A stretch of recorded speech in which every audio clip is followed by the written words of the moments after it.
Hey, what up, everybody? What up? This is Joel from Static ATX. I hope everybody is having a swell New Year's Eve. Um, this was a video that I've been wanting to do for about a week, and I've had very little free time, so I'm going to do this. So I want to talk about one of my favorite bands, which is the Throwing Muses. And what I'm going to do in this, it's going to be, I've loosely thought about how I want to do this. I'm basically going to go chronologically through the entire band's history, including all the side projects and whatnot. And I'm doing this as a live stream, but it's kind of meant for people to watch back. I'm not looking for like a ton of interaction in the chat, but we'll see. We'll see if we have Throwing Muses fans. So we're going to start at the very beginning, which was 1981, which is when it was documented that Throwing Muses was founded. So that was shortly after I was born. So I was not aware of them when they first started. Now, basically, my understand a lot of this stuff is stuff I'm learning. I learned like way after the fact, obviously, because I was super young. But around 1985, they released their first recorded music, and it didn't really have a title. It was kind of self-titled, but it later on got nicknamed the Doghouse. It was on cassette only, and just kind of remember this because it's going to come into play a little bit later in the chronology.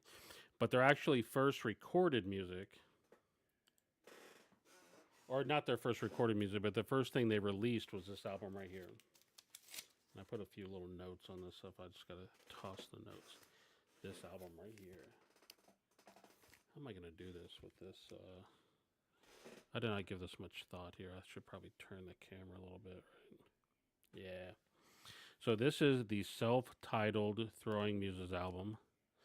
Came out in September 1986. This is an original press. I actually have a couple of these. These are not terribly hard to find. You can find them. It was released on 4AD. It's really good. Now, Throwing Muses is not a group that had like hits, right? So I can't sit here and tell you like, oh, these are the songs you probably know. Later on, we'll talk a little bit about it. Here's the back of it. Looks a lot like the front of it, doesn't it? The difference is the labels right here. 480 right here in the corner. Yeah, so this is the self-titled album.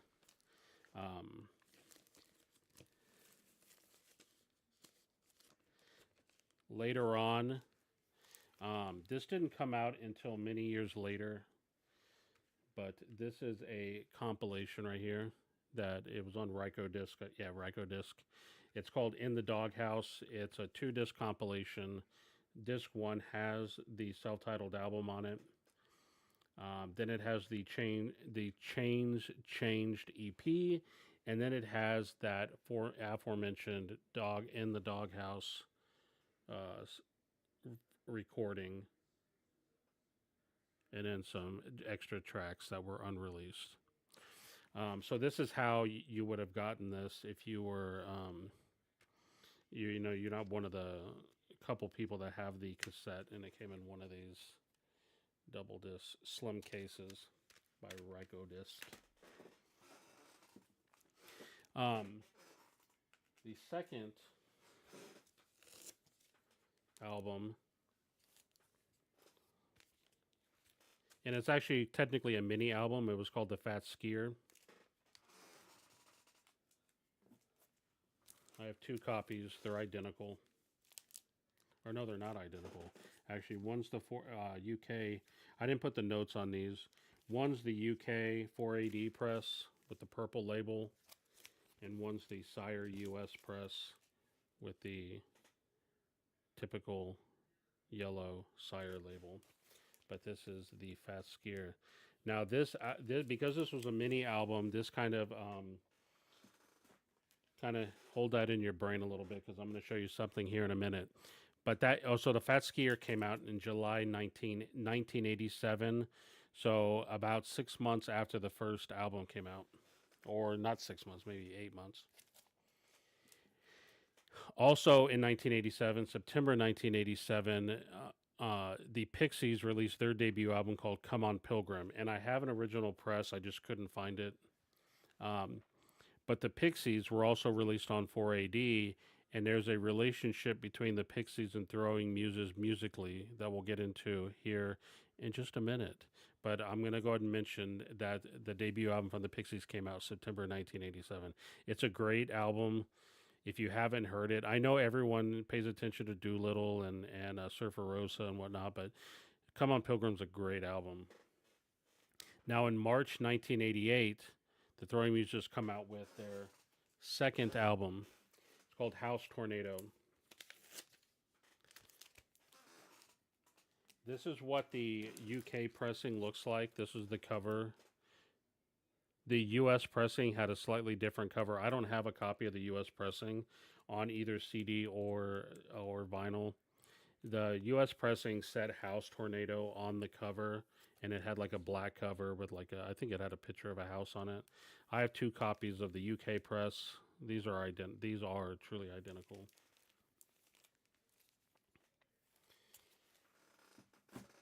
And then if I can find it,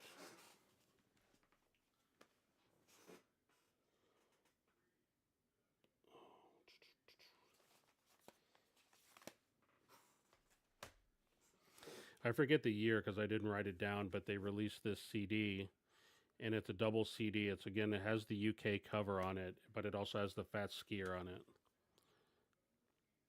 I want to say this was like the limited edition, but again, it's oh no, it's on one. It's on one disc. Sorry, should have taken better notes. Anyway, I've had this for a while. 4AD. So they combined them on the CD. Now, also in 1988, the Breeders are founded, and the Breeders were Tanya Donnelly of Throwing Muses and and Kim Deal from the Pixies. So they must have met. I'm not sure if they were touring together. I imagine they probably met each other on the road. They decided to found the Breeders. Now, Tanya Donnelly doesn't leave Throwing Muses or anything like this, and Kim Deal doesn't leave the Pixies. They just decide to get together and do some stuff. But now the following year, took them a whole year. They were probably touring a lot. In January of 1989, Throwing Muses released their third album, titled Hunk Papa. And I have a few pressings of these, and if I was smart, I would have written down notes. This was the first press. It's on this like cardboard, colored art. It's like literally just cardboard color. And also, if I showed you the back, it has, how you know it's the first press is because it has this lip on it. It's not quite a, I forget what they called it, but it's got the lip on both sides here. So this is the first press. This is on 4AD in the UK. Let me put this back. And this was a non-lip UK press, also on the cardboard. And then in the US, they did this yellow cover that I showed initially. So yes, I have 3 copies of this album.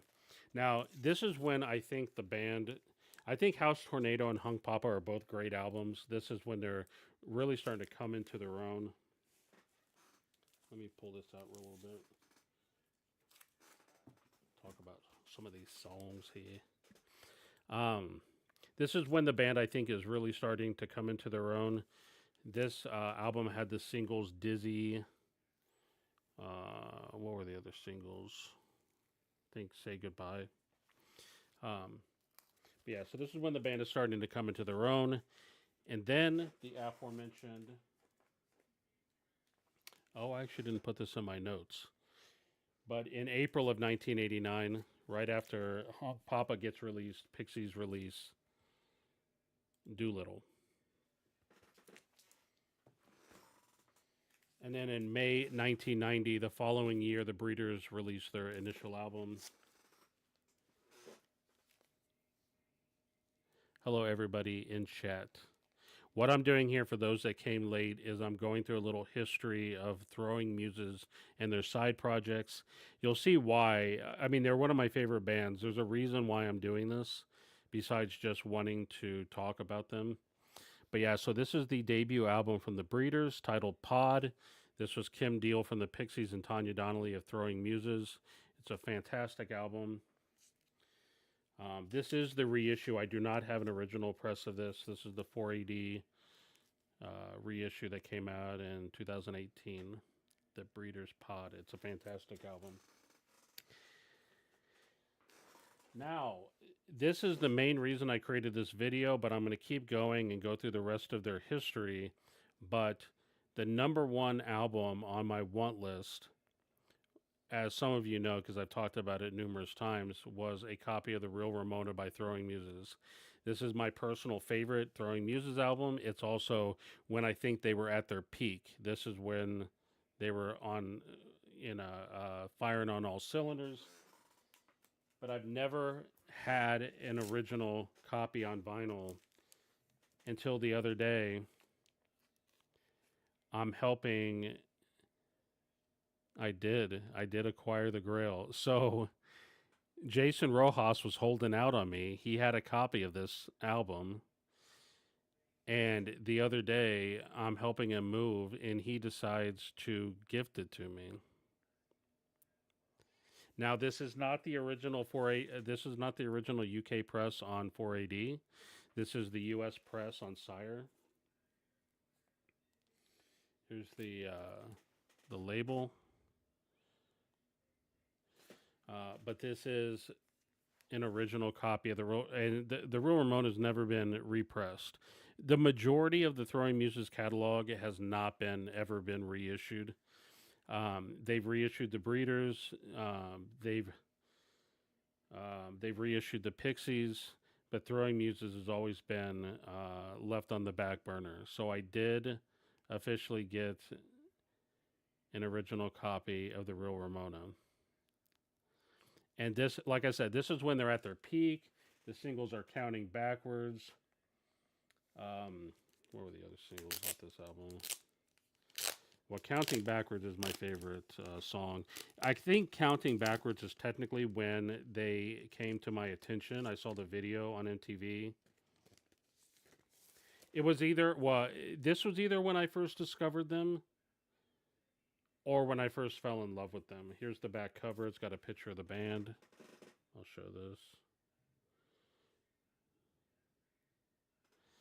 Anyway, now that this is in my collection, I have a new number one album at the top of my want list. I do not have a copy of Limbo on vinyl.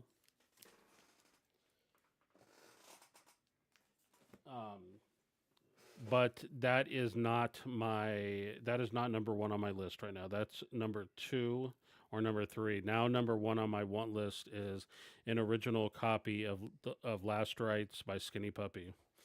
That's number 1 on my list now. So anyway, let's get back to the chronology. February of 1991, Throwing Muses, The Real Ramona gets released.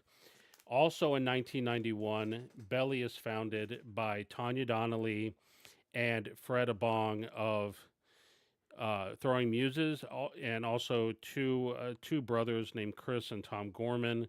It's in 1991 that Tanya and Fred leave Throwing Muses. Tanya also leaves the Breeders. So Tanya only released one album with the Breeders, and that was Pod. Tanya leaves after the Real Ramona, and Throwing Muses becomes a 3-piece.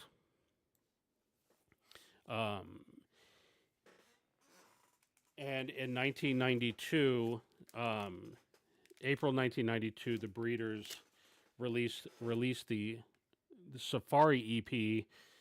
This was after Tanya had already left, but these are some of the remain. These are the last songs that Tanya recorded with the Breeders. Hey, Jason. Hey, you're in the chat. Wait. Why aren't you? Hold on. You're not a mod here. Let me see if I can do that real quick. Add as a moderator. Oh, and Breakfast King isn't a moderator. Yeah. So anyway, February 19 or April 1992, the Breeders released their last music with Tanya. Also in 1992, a little bit later on, August 1992, the Throwing Muses released Red Heaven. This is the first album without Tanya in it. It is a great album, but and there's the copy. This is an original UK 4AD of Red Heaven. I haven't been showing the CDs, but I do have the 2-disc version of Red Heaven on CD. This had a if I can open this thing up, it had a live album. Let me show this real quick. The second disc on the special edition of the CD for this had a live set from Kristen Hirsch. Or you could just get the standard one CD with just the album on it. But this is the 4AD UK. I also didn't show. I did have the Ramona on CD, and it is the 4AD.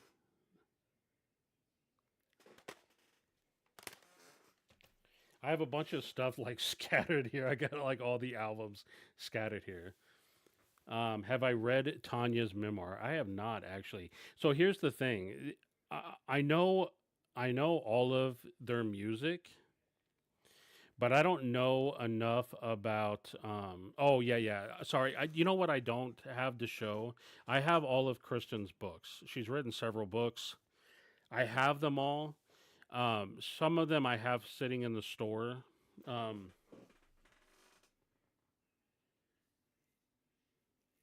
Yeah, I don't have the books here with me, but she's written some fiction books. She did release a memoir, but I did not get. But sorry, I'm getting like off track here. There are things like I would love to interview both Tanya and Kristen. In the thumbnail of the video, I did meet Kristen one time. She played South by Southwest, and she played Hotel Vegas, and I was able to meet her and her husband. They were like kind of on the side of the stage, and I took that opportunity to go up and say hi and just and I got a picture with her, and I talked with her for a little bit. Just talked to her, just basically just fanboyed out and told her how much I loved her music. So I did get a picture with her. I've never met Tanya, but I would love to do an interview with them because there's things that I don't know. Like, so if you know their music, one thing I haven't talked about so far is that, so at this point in the history, uh, Tanya has now left the Throwing Muses and she's founded Belly. This will be the first time that she's actually writing music on her own for the most part. She did write a couple of the Throwing Muses songs, like one or two, not very many. Throwing Muses, for the most part, all the songs were written by Kristen. Um, in the Breeders, the majority of the songs are written by Kim Deal. Tanya, I'm sure she had some input here and there, and she was credited with writing a couple of songs, but for the most part, she did not write. So, but if you know Tanya's musical history coming up here pretty soon, she does get heavy into the songwriting. So I'm kind of wondering, like, like what was, like, I would love to read a memoir where she kind of talks about why they decided to found the Breeders. What was her songwriting journey? You know, like what were her feelings about? Is that why she left Throwing Muses? I know there was no beef or anything, because they continued to tour together. But I'm wondering, like, maybe did she finally want to write her own songs? She didn't feel like she could do that in the Throwing Muses. I don't really know. But anyway, so Belly is founded, and Throwing Muses just released Red Heaven, November of 1992. Throwing Muses releases The Curse. It's only on CD. It only has this one press. This is The Curse, and it's a live album. Here's the. It has most of the songs from the Real Ramona, Hunk Papa, and Red Heaven. It's a great. It's a great. It's a great live album, actually. In fact, that's kind of a theme with Throwing Muses. They have a lot of live albums. Yeah, so let's see, where am I at here? November 1992, they released The Curse. Now, January of 1993, we get the very first Belly album titled Star. This is when Tanya gets into the spotlight. So, of course, this is their debut album. This has Geppetto and Feed the Tree. The video makes it on MTV, and Belly starts to get some of that college radio play that Throwing Muses was getting before in the Pixies. I do not have an original press of Belly Star. It's something that I do want, and the reason why I want it is because this is the reissue on blue vinyl. This is the 4AD reissue. It's got some sibilance in it. It has some sound issues. I also have, or no, sorry, that's the U.S. This is the U.S. reissue. Yeah, sorry. I said 480. This is the plain recordings. And I know a lot of people talk shit about plain recordings, but it's not that bad. Like, this actually sounds better than this, which this is the 480. This is the release that they did of Star that's on the 2 LPs at 45 RPM. This sounds like shit. This is. It has this whooshing sound between all of the songs, and it does not sound good at all. I'm keeping this in my collection just because I'm a completist with Throwing Muses. So I am a collector. Everybody, I'm a collector. You know. But yeah, so I'm keeping this for that reason only. But it is not a good sounding. It looks beautiful. It's on this nice marble color, but it does not sound good. Okay, so we get Belly's very first album. In 1993, we get The Breeders' Last Splash. Obviously, Tanya is no longer in the band, but Kim Deal continues on, and now Kelly Deal joins them. I don't remember the exact year that Kelly joined, but The Breeders' Last Splash. Obviously, this is probably the biggest album, the biggest Throwing, even though it's like only tangentially related to Throwing Muses. This is the biggest album of the whole bunch. Obviously, this has Cannonball on it. Became the biggest hit out of any of these albums that I'm about to show. I do have that out. I do have that copy, and I also have the big 30th anniversary. I haven't even cracked this open because the other copy that I have sounds really good. This is at 45 RPM. If any of you actually pick this up, let me know. I just haven't gotten around to actually cracking it open yet. I do like the artwork, though. Looks cool. Okay, so that was August of 1993. And now this is probably where all of this music comes to my attention. In January of 1994, but bam, Kristen Hirsch's debut solo album.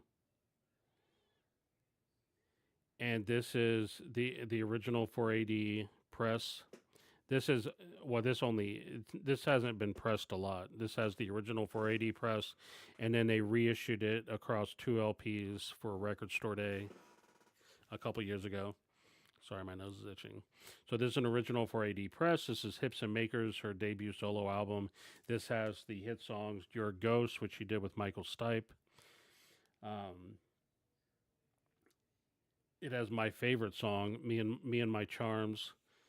So she releases this. Um, as a companion piece to this, she also in April of 1994, a couple of months later, she releases the Strings EP, and that's on 7-inch only. And I have it, but it's in my box there, and I did not grab it out. So I will show it. I have the CD here somewhere. Where is my CD? Well, you'll have to trust. Oh no, it's in this pile. I have a gigantic stack. Oh, if you want to see how sick I am, I have the original 480 press. I have 3 different versions on CD of Hips and Makers. I have the reissue that came out for Record Store Day. This is the Strings EP, one of these. So the original UK CD for the Strings EP, as well as the 7-inch, just has the 4 songs. It just has a loon, Me and My Charms, Sun Drops, and Velvet Days. In the US, they released an expanded version. This is a gold stamp promo. It has some additional tracks on it. It's got Bee Sting, or Bee Stung, The Key, Uncle June and Aunt Kevin. No, I need to get my glasses. And it has a copy of When the Levee Breaks. So this is the US. Yeah, I do have 3 different. This is my favorite album. Like this is when I fell in love with Kristen Hirsch, and this is when I became aware. I think I became aware of who Throwing Muses was. This was 1994, so this was around my sophomore year in high school. So I think I see Your Ghost on NTV. She did a video with Michael Stipe. I fell in love with the album. This was also around the time I'm discovering other bands that are sort of in the same vein, like Geraldine Fibbers and a bunch of others. So yeah. So anyway, this is Hips and Makers, 1994. So all of 1994 belongs to Kristen Hirsch. And then in 1995, she decides to get the band back together, and they release University. And this is the original UK. This hasn't been reissued, so I think there only is a I'm not pricing them because I'm keeping them. This is the 480 press of University. This is a fantastic album, but you know, yeah, University, it's great. 480 press. I also have the CD around here. Oh, so the CDs, I have a couple different things. I have the limited edition in the box. There's nothing really different about it. It just comes with this booklet with these like postcards. You kind of see it. It's got these postcards with the lyrics on it. I have all of these completely intact with artwork on the other side. And then it has the CD and this digipack. And this is in pristine condition. And it comes in this hardcover box. Let me put this back. And this is the UK limited edition, and then I have the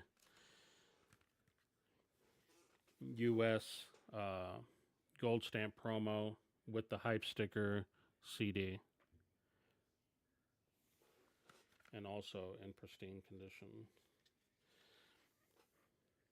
Because CDs are back, baby. Okay, so that's University. That comes out in 1995. Then the next year, they released Limbo. Now, this, as I've previously said, this is now number 2 on my most desired list. I need to get this album on vinyl. I have just the CD, so they did not put the band's name on the cover. It just is on a sticker on the cover. Here's the back of it. It's in this kind of like blue tinted artwork.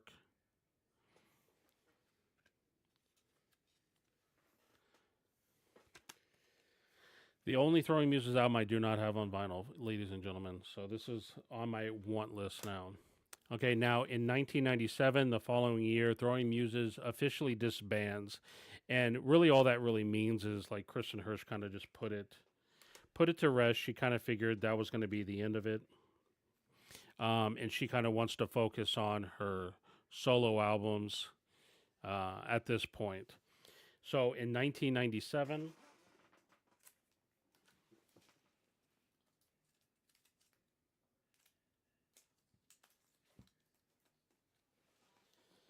One second. I got to figure out where all this shit is. I was super prepared to do this.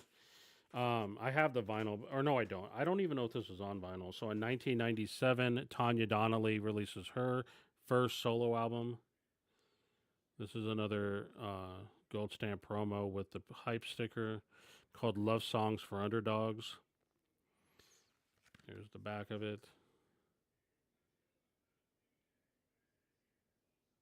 It's actually a pretty great album, to be honest with you.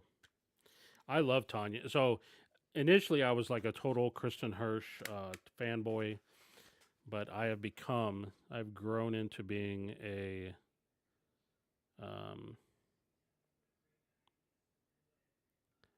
Tanya fanboy. And now that I'm looking at my list, I'm realizing that I kind of fucked up the timeline a little bit.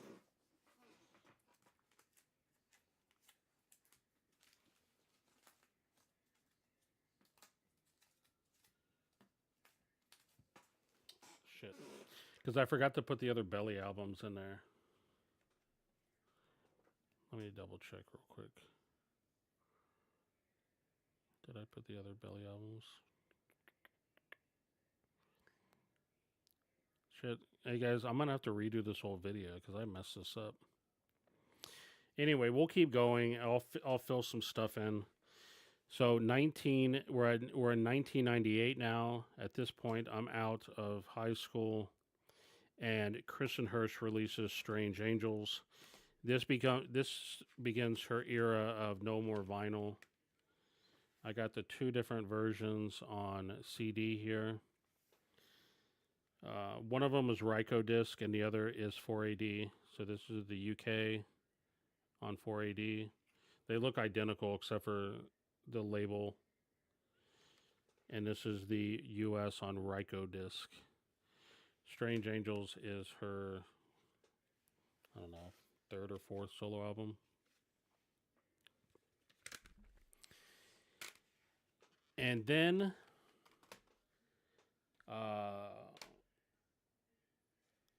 this is when in 1998 later on, this is when they released the In the Doghouse comp. I showed this previously, but this is when they officially release it. So this is the first Throwing Muses album with the Chains Changed EP, the Doghouse cassette, which was the first recorded Throwing Muses songs, and then some additional bonus tracks. This is when they officially release it. I just picked this up for the first time at Piranha the other day with when I was hanging out with Jason. I had this way back in the day, and I had sold it when I sold all my CDs, but now I have it back. So now we are in 1998. In 1999, Kristen Hirsch releases her next solo album titled Sky Hotel. These are both 4AD presses. I think they're identical. I think they're both UK. Yeah. This is Sky Motel. I'm not showing all the singles, but I do have the singles. on both 7-inch and in CD. I'll just show these just because these are some of my favorite. This is Echo and A Cleaner Light. These are the CD singles. I have the 7 inches, but I didn't get them out. She also did a pretty cool video for Echo. The other thing that I like about Echo, I'll show it real quick, just because we're here. They did this cool thing with the CD where it's the size of a CD, but it's clear on the outside. So it's actually a 3-inch CD, but they made it 5 inches with the clearness. So I always thought it looked cool. They did the same thing with a Cleaner Light, but it's not clear. With the Cleaner Light, they did, it's still a 3-inch CD, but here they just covered it with white. I think it looks cooler when it's clear. Anyway, so we're in 1999. 2001, she releases Sunny Border Blue. It's not on vinyl, so you have to get it on a CD. This is a promo copy with the punch out in the back. In 2001,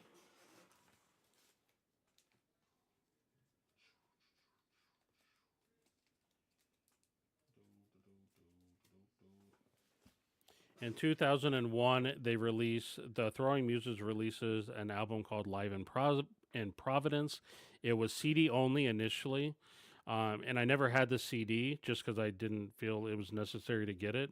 But for Record Store Day, I think it was this last Record Store Day, they released it on vinyl for the first time. Live in Providence, and there's the hype sticker. Yeah.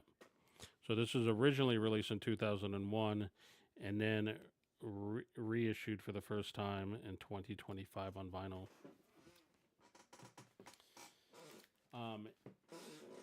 And of course, I'm missing the Belly albums from my timeline because I'm an idiot. But in 2002,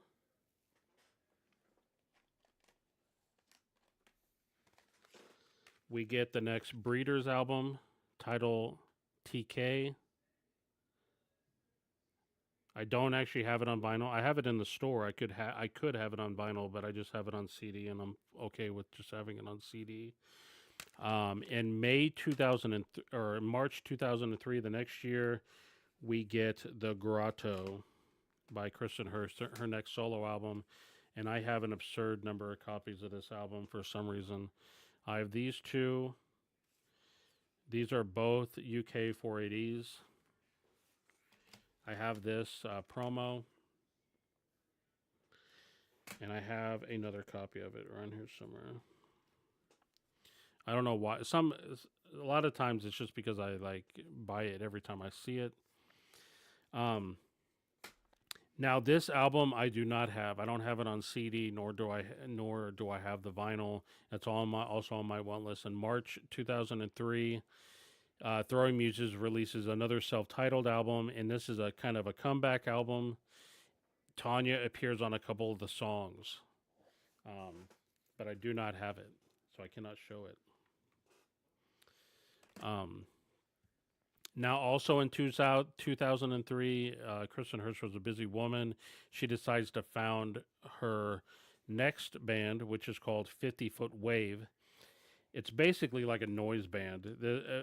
I'm not as into this music as I am Throwing Muses. But she releases the debut album, 50-Foot Wave. Came out in May 2004. It's a short album. It's only a few songs, but it's very noisy. It's like a wall of sound kind of thing, and to me, it doesn't really suit her voice very well, in my opinion. Just for me, that's probably just because I'm used to hearing her solo music and I like it. But there it is. And then in 2004. Somewhere in this pile of stuff that I got, we get the very next Tanya Donnelly album called Whiskey Tango Ghosts. not on vinyl, CD only. On 4AD. I have 4AD to thank for a lot of this. It's on Digipack. So we get the next Tanya Donnelly album.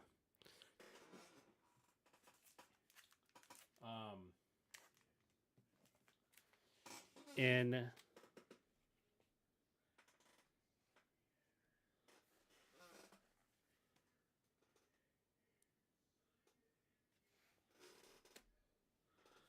let's see, what's next? Let me look up something real quick. I'm probably boring people to death with all this, and that's fine. It's just like I'm doing this for myself more than anything else. Okay, so I totally skipped past 1995. We got Belly's King. I do have it on vinyl, but it is buried somewhere. So here's the 2 CDs because this is what I had out. This was 1995. I need to put it into my timeline here.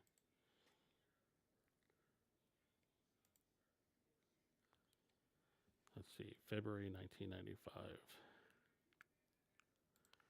So this fits in directly after Throwing Muses University. Belly releases their second album, King.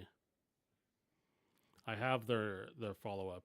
But after King is released, this is when Tanya Donnelly starts focusing on her solo stuff, right? So it goes Throwing Muses University in January 1995. February 1995, we get Belly's King. And then we get a little bit of a break until September 1997. Tanya Donnelly gives us her first solo album, Love Songs for Underdogs. Okay, now we're going to go back up. We are in March of 2005. We get 50 Foot Wave's second album called Golden Ocean. I actually don't have that on either CD or vinyl. The reason I'm going to get it, the reason I don't have it is because, as aforementioned, I couldn't get into their first album. I just didn't like it very much, so I didn't get it. But then in January 2007, we get another Kristen Hirsch solo album, which is Learn to Sing Like a Star, which this album is fucking amazing. There's the back of it. It is Digipack because we're in 4AD land with an artist that doesn't sell very well. So they're not putting any money into it. But this album is amazing. I highly recommend you getting it. And then in 2009, we get another 50 Foot Wave EP. We're starting to get into something that sounds a little bit more my style. This is called Power and Light. This does get reissued later. But this originally came out in 2009. And then this is also around the time when Kristen Hirsch starts releasing books, right? So in 2010, June 2010, Kristen Hirsch released Crooked. And so this is the book. This is the first time she does this. It's actually a book. There's nothing else in it besides a book. It's got a bunch of stuff in it. It's got pictures and words. It's like poetry. And what she does when she releases this is she gives a digital download code where you could download the music. They also release it on CD, which I don't, like a separate CD, which I do not have. But what I do have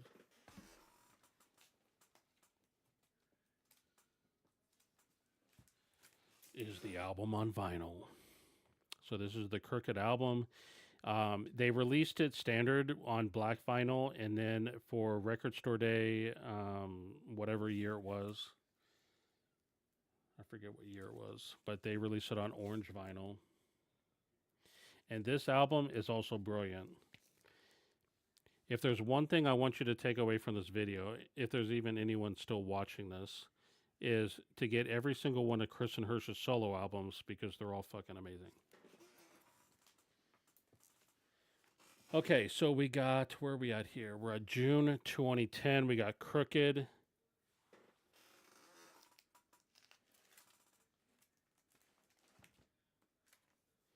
And then in September 2013, there's a 3-year gap between Crooked and this next album, which is Clear Pond Road. I think this is when she starts releasing her book. She released a book called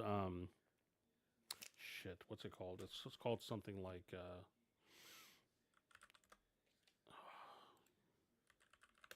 I should have this memorized, but I don't. Rat Girl, that's what it's called. So she releases Rat Girl, the memoir, around this time. She also did another one called Seeing Sideways. Um, so Stevie, I thought about that. I thought about doing like playing some songs, and I will actually. You know what? I will do. DJ said the reason I didn't play songs during this thing while I'm going through the timeline, I know it'd be better, but then the video will just last forever because I'll, imagine I'm taking breaks and playing songs.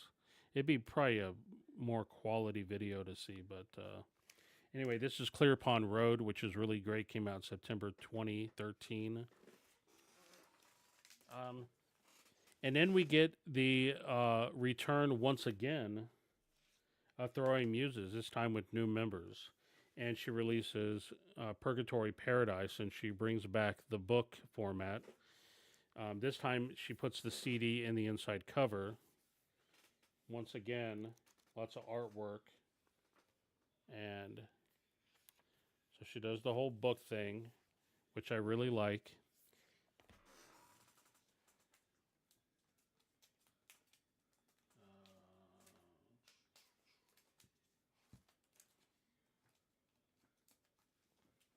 And then I also have the vinyl.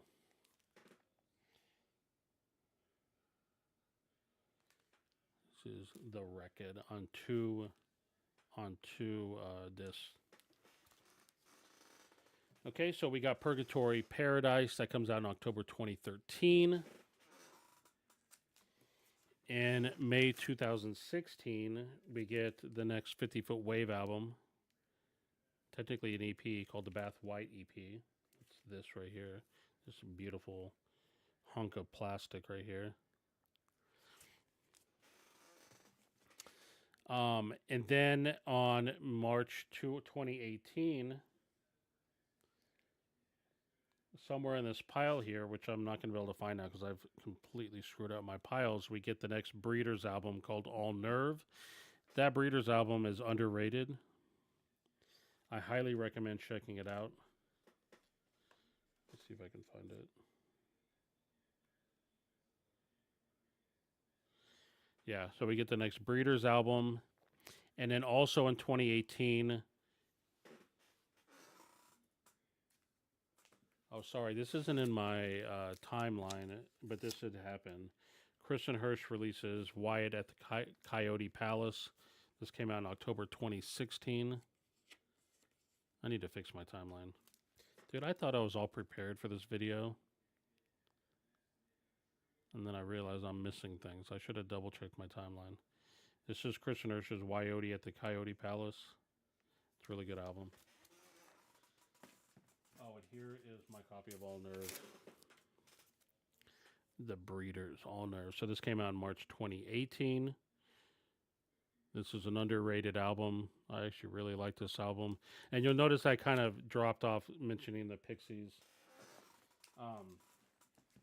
But what I did want to mention is that in May 2018, Tanya and the rest of Belly, Tanya, Gail, they decide to bring Belly back. And what they do, I don't know if any of you guys remember Pledge Music. I don't think it's still around anymore, but Pledge Music was kind of like a Kickstarter type of website where artists could create campaigns and get donations with what do you call it, like tier levels and stuff like that. And they decide to create a Pledge Music campaign for their next album because they're going to self-release it. And of course, I come in, I have to donate, and we get the very next Belly album. It's titled Dove. It's actually pretty good. I mean, it's no Star or King, if I'm being completely honest, but it is good. It does have the hype sticker. that indicated it came from Pledge Music. And there's multiple variants, and I got the yellow and orange sunburst, I think they call variant.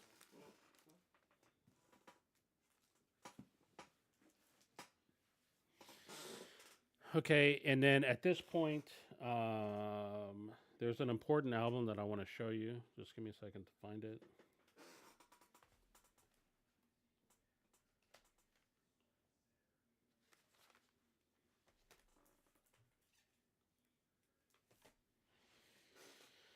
What did I do with it?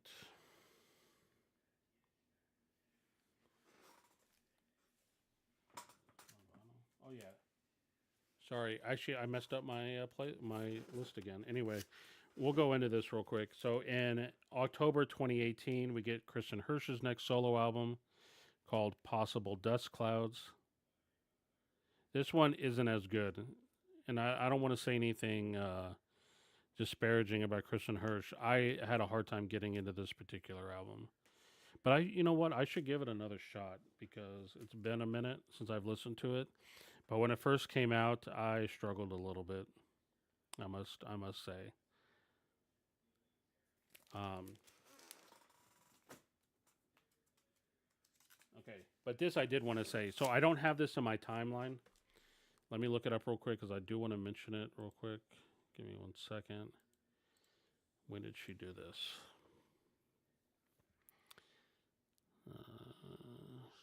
So in 2013, and I didn't mention it because it was all digital, so I don't have anything hard to show.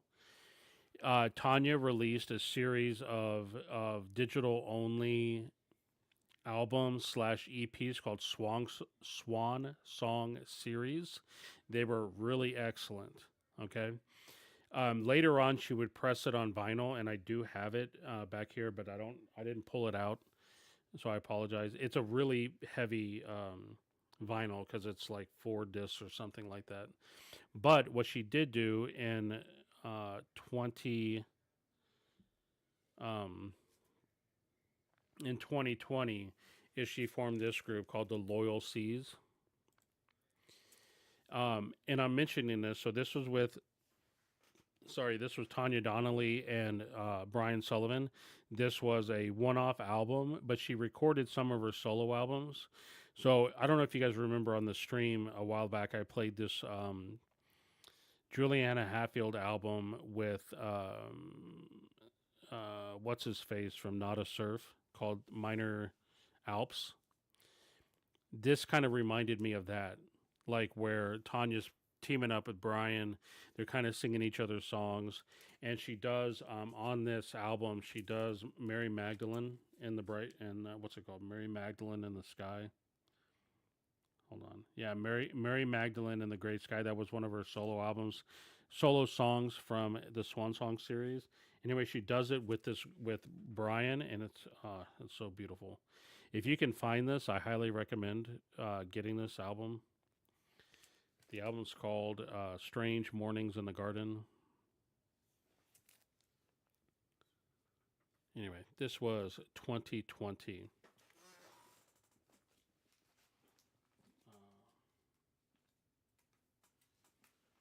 So also in 2020, we get the next Throwing Muses album called Sun Racket, and this is a great album. So this is the standard version, and it's got this cool like cutout die cut. Throwing Muses is die cut out, so this is the sleeve behind that you can see. This is the standard. Or no, I take that back. This is the limited edition violet vinyl with the die cut sleeve. There must have been a regular version. I don't know. But then what they did was they did this version right here. They did the monochrome version. It's the same album and everything like that. It's in black and white, and it just looks fucking cool. I always like this. So the first version's in this violet color. Second version's on this white vinyl, but it's the same thing. So that came out in 2020. In 2021, Belly gives us this. I think around this time, Belly reformed and decided to do a tour. So they released this album called Bees. and it's just a collection of their B-sides. This was in August 2021. This is what the back looks like. I never opened up my copy because I have the singles.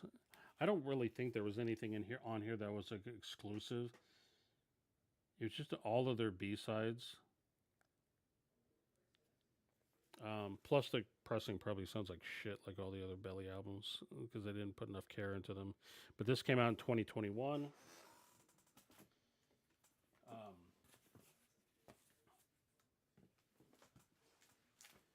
And then after 2021, we get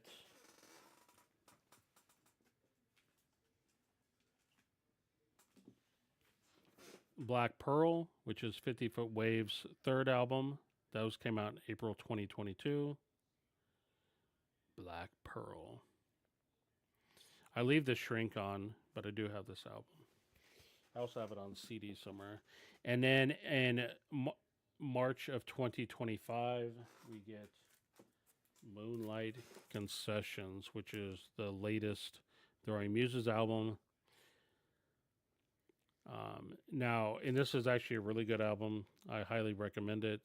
But what I don't have is also in March 2025, they gave Rough Trade an exclusive album called Moonlight Confessions, which I have a copy on order. I actually was unaware of it, but evidently it's like alternate versions of the songs from Moonlight Concessions. So I have that on its way to me now.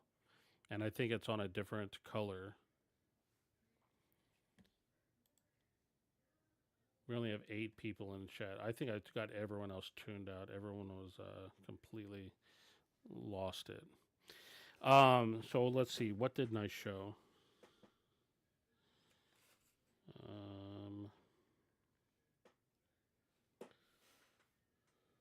think I showed all the Belly.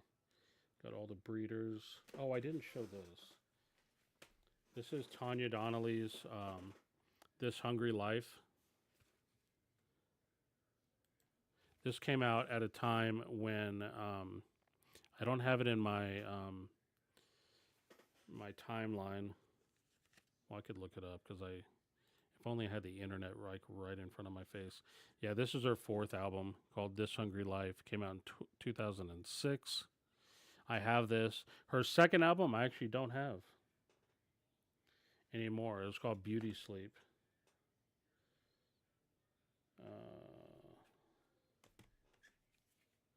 I do have this. This is an EP. This came out in 2001. This is called Sleepwalk. This is an EP from Tanya Donnelly.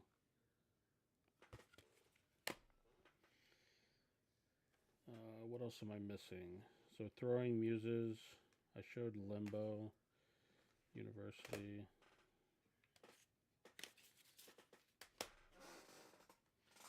I could show my singles. I do have here's the Not Too Soon CD single. Here's the Counting Backwards CD single.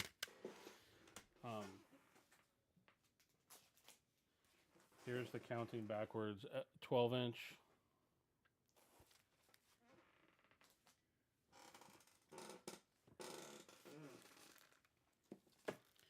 Here's the Dizzy 12-inch from Throwing Muses. Here's the Change. So you remember that in the Doghouse, it has the Changed EP. That's what this is. I'll have it on vinyl. This is a promo 12-inch of The River, Throwing Muses. Here's the Counting Backwards promo. Not the one with the artwork, but the promo. This is the Saving Grace 12-inch. And this is the other Dizzy 12-inch. And that's not my I should have brought the 7 inches out. I have this Strings EP on 7. Actually, you know what? I bet you that's over there. I think it's over there in my thing over there.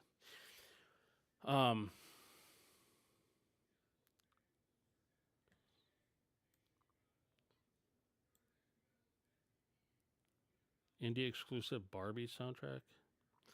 Um, yeah. So Vinyl Dreamscape. Sorry, I. What are you linking to here? Yeah, that's the new album. I do have it in the store. That's the Cream, the indie exclusive Cream.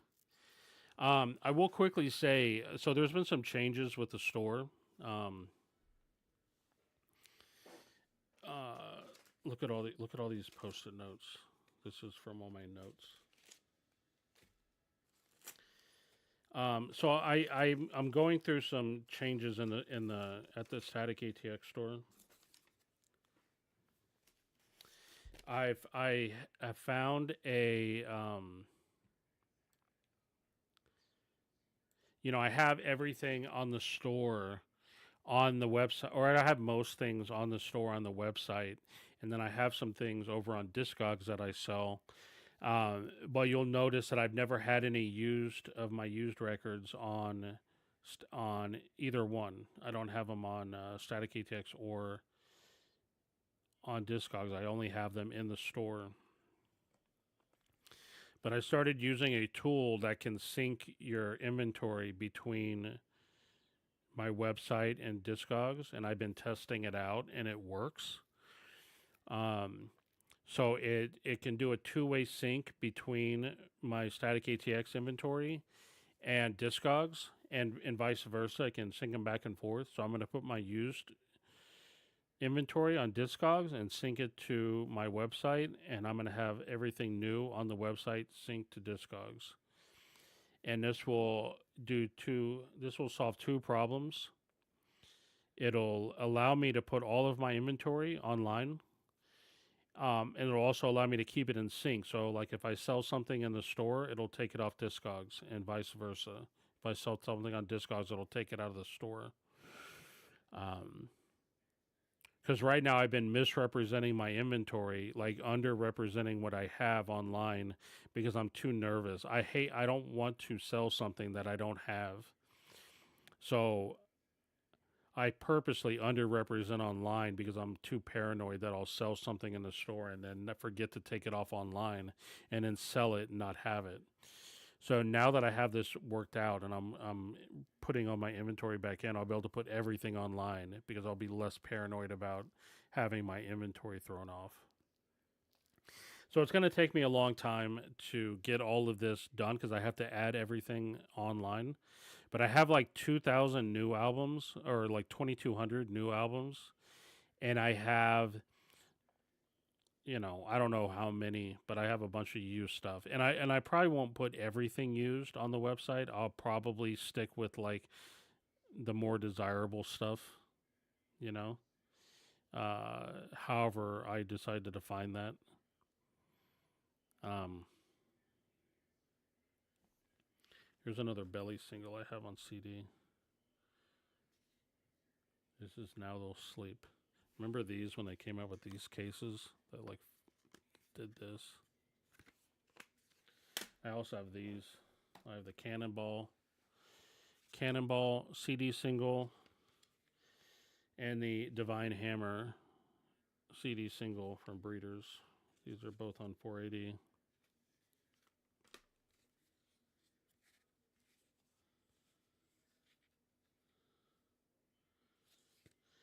I haven't listened to this in such a long time. It has a cover of Lord of the Thighs on here.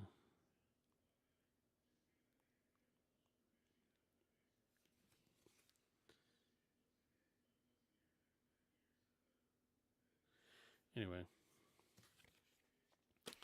Um, yeah. So Vinyl Kicks, I am getting the Olivia Dean. It's already shipped to me, so I should get it in the next few days.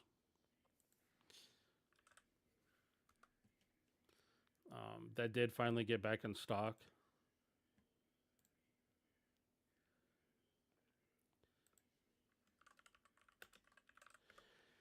Um, oh, everyone wants the Olivia Dean. Um, or sorry, I should be clear. I don't think I'm getting the indie exclusive. I think I'm just getting the black version. Let me see if the Olivia, if it, this other place has it. I did want to, I did want to quickly mention something.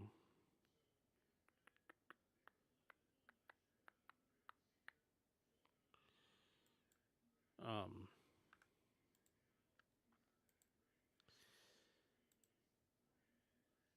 yeah,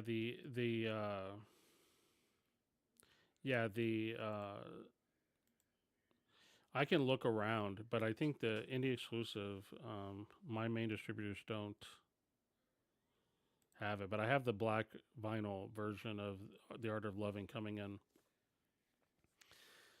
I did really want to. One of the weird things that I've noticed is these major labels letting things go out of print. A guy came into the store today and he asked about this artist named Joji, which he's like a My understanding is he's like a Japanese kind of indie pop slash R&B artist. And super popular. Like if you go look at it on Discogs, like the stuff is out of print and it goes for like a couple $100 already. Let me show you. Let me link to this real quick. So here's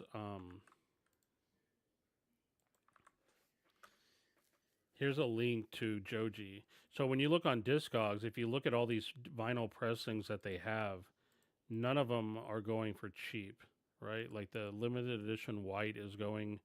The cheapest one online is $180. The red vinyl version is the cheapest is $150. And the first press on black vinyl is $150. And then his last album came out in 2022. It's the same thing. There's a whole bunch of different pressings on it, but if you look it up online, there's like none for sale. But if they are for sale, they cost a lot of money. And I'm thinking to myself, like, what are these major? He's on a major label. He's on 88 Rising, which is a Warner slash Sony. I think I looked it up and it was like a Sony label. Why don't they keep this stuff in print?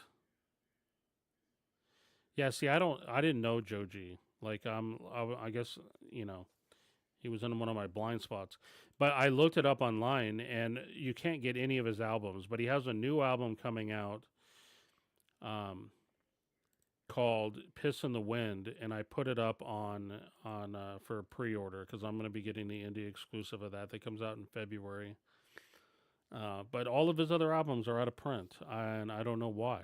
I don't know why these major labels like I don't know what these major label problems what their problem is.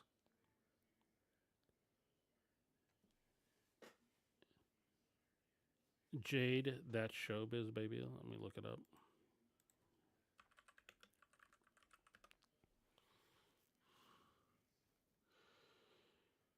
Let's see here. I love how the chat has become like, "Hey, can you get me an album?" Looks like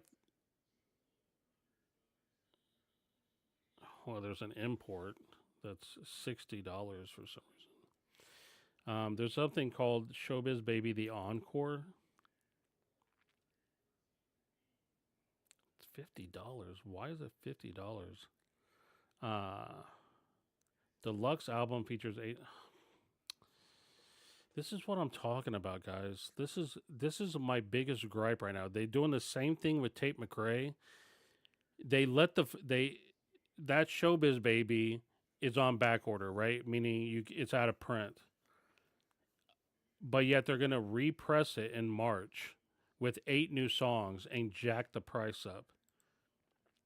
The original that Showbiz Baby was $37.99, which I think that's too much for one LP. But it's also an import, so.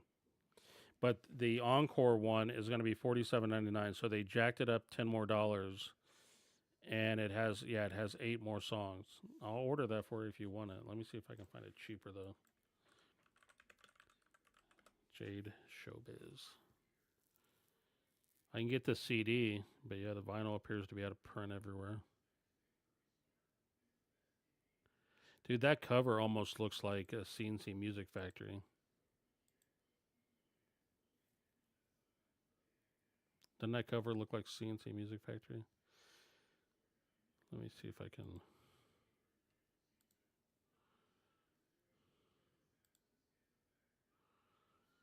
Hmm.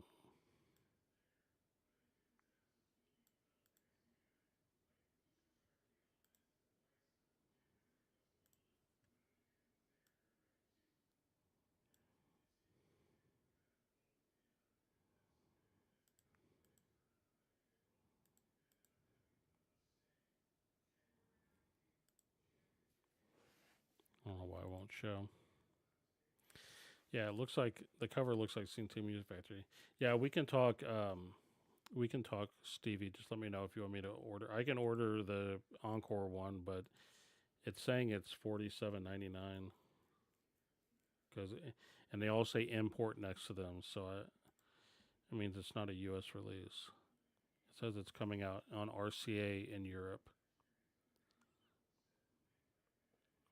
I'm able to order from overseas for less.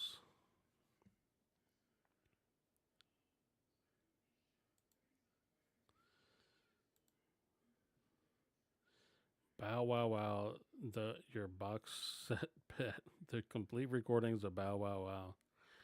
Wow, is this the Bow Wow Wow that did "I Want Candy"? I want candy. Boom, boom, boom, boom, boom. It is. It is. They have "I Want Candy," the USA 12-inch remix. That's literally the only song I know by this group. Came out 2018. Let's see. Bow Wow Wow.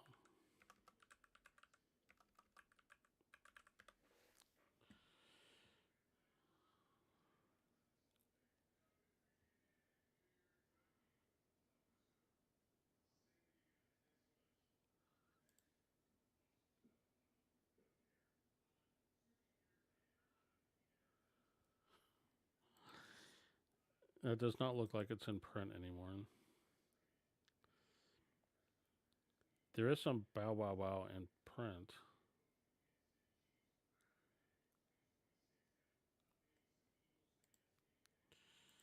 But that box set does not look to be in print.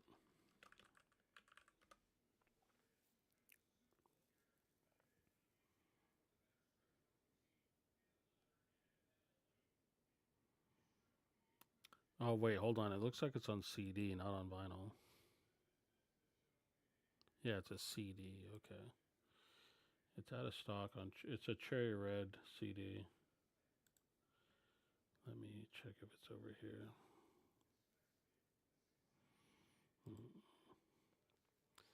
It says it's on back order. I'll put my contact info. See if I can get it.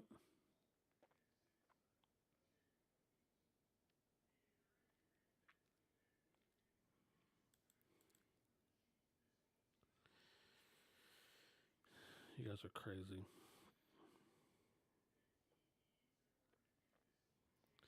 Dude, I have a lot of good cherry red stuff.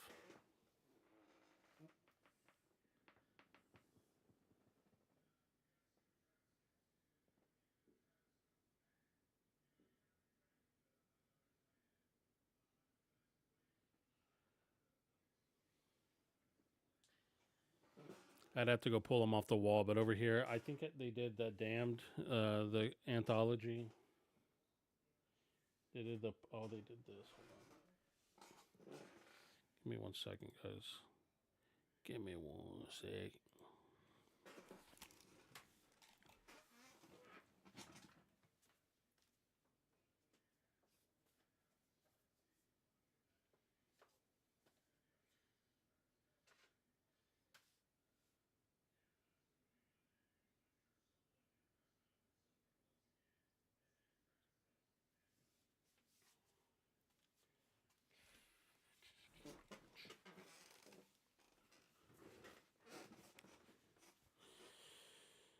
Okay.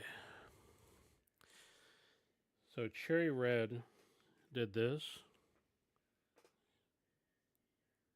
I may have this on vinyl too. I forget if they did this on vinyl.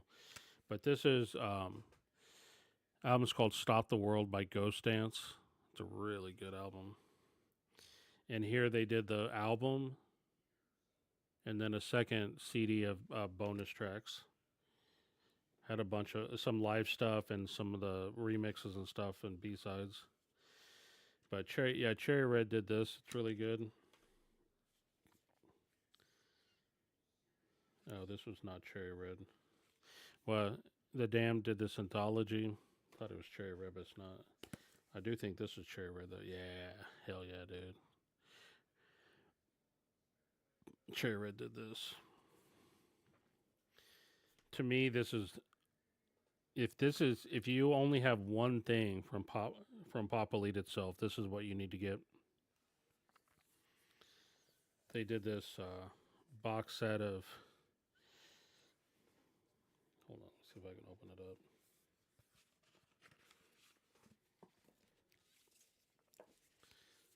Four different colors of these Pop Elite itself from different years. So it started out here 86 to 89. This one's actually my least favorite of it, but it has like Love Missile. It's got There's No Love Between Us Anymore. It's got the DEFCON 1. Can You Dig It? It has Wise Up Sucker. Then they did a 90 to 93. This one has XYZ, Dance of the Mad, Karmadrome, Bulletproof, Eat Me. That's really good. And then the 93. This one has all the stuff from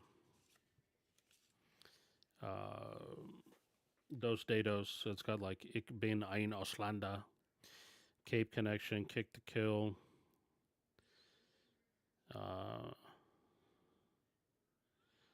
It's got like the 7-inch remixes of it, and then it's got an extra disc of remixes and stuff like that. It's got a remix, the 12-inch remix of DEFCON 1, 12-inch of Wise Up Sucker, 12-inch of Eat Me, or it's got the dub mix of Eat Me. It's got the Fetus remix of Kick to Kill, and the Die Krups remix of Ik Ben Ein Oslanda. Ik Ben Ein. Anyway, I love Pop Elite itself. I have all the albums, but when they did this, I was like, this is just cool to have. And it's got this cool little booklet here. It has pictures of all the albums. Here's like all the singles, which is cool. I have a lot of these. I don't have all of them. I've seen all of them over the years. I didn't need to buy all of them. There's the first album. There's Now for a Feast. And then there's Box Frenzy. I actually have most of these in the store, by the way. They're reissues if you ever want the albums. There's, what's this album called again? This Is the Day. I always forget the name of that album. That's the one with DEFCON 1 on it.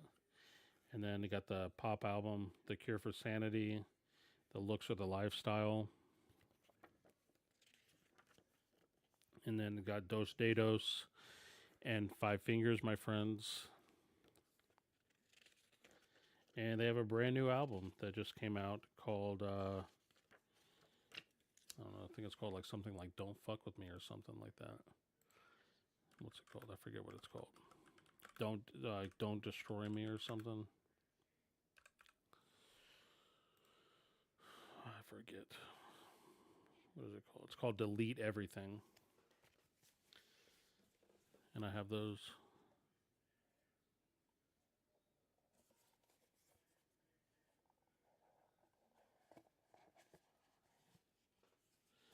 Oregon Accumulator is on a comp from Subway. Did I know that EMF released a new album? I did not know that EMF released an album.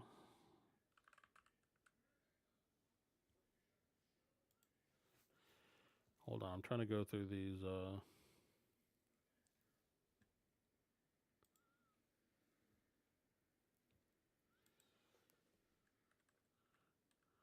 Oregon Accumulator is on a compilation. Can you link to that? Because I'm not sure what you're referring to. Oh, there's the Wolf Man. EMF, the beauty and the chaos. I did not know that. I wonder if it's any good. Oh, speaking of EMF, not that it has anything to do with EMF, but this last year I got to see Stereo MCs live on their little reunion tour thing that they did. Dude, they still got it, man. Stereo MCs are amazing.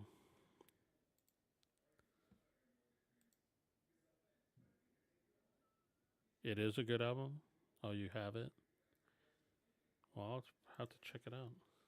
EMF.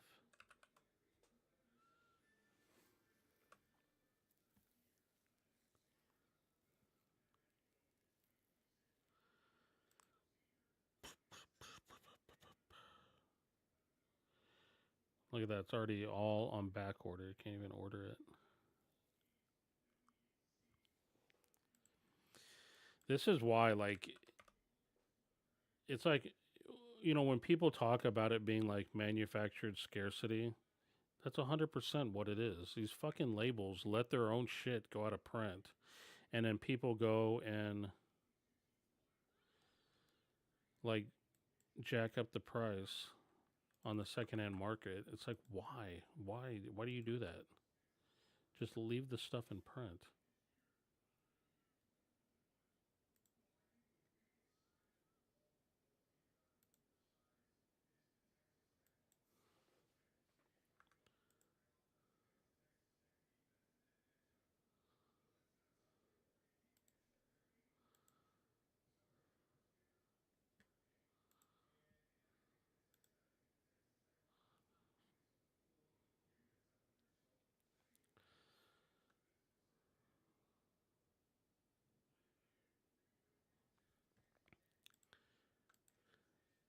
Take the subway to your suburbs.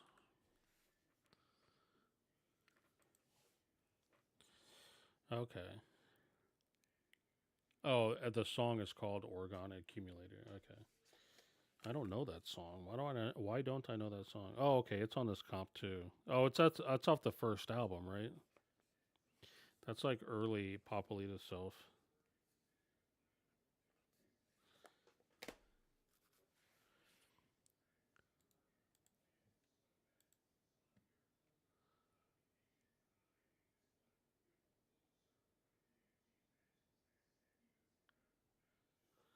Let me check something real quick. I may be losing my fucking mind. Yeah, yeah. So Oregon was the last song on Now for a Feast. That's actually like my least favorite era of Pop Elite itself. Like I kind of got into them around This Is the Day. Like I like the dancier stuff. I mean, DEFCON 1 is cool, right? I mean, DEFCON 1 was probably the first thing I heard from them, if I'm being honest with you. But I think it's the looks or the lifestyle. Hold on, let me check this real quick. Cure for Sanity. Yeah, see, the Cure for Sanity. That I like that album. That's like more my. Anyway. Oh, you don't have the wrench. Let me give you the wrench. Hold on.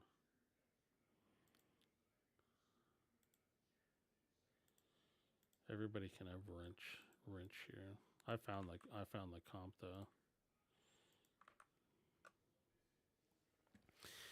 Okay, what do we got here? Vinyl Dreamscape. Which is your favorite Christian or solo album? Maybe you already mentioned it, but mine is their first. Yeah, so like to me, like obviously Hips and Makers is where I started.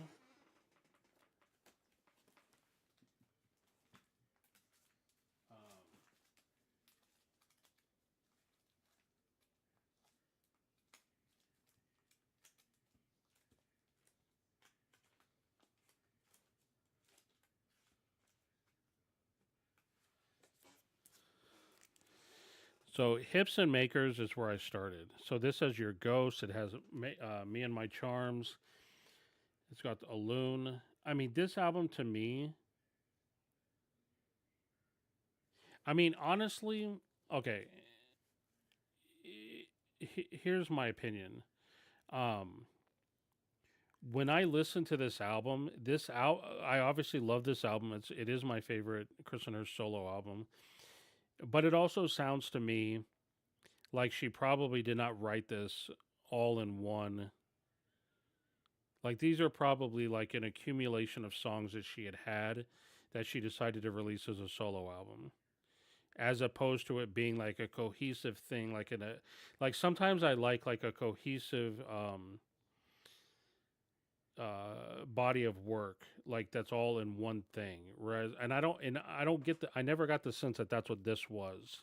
It's great. It's got some great songs on it. But if you want to know, like outside of that, this album, Sky Motel, probably my second favorite. And then, like I mentioned before, this album right here,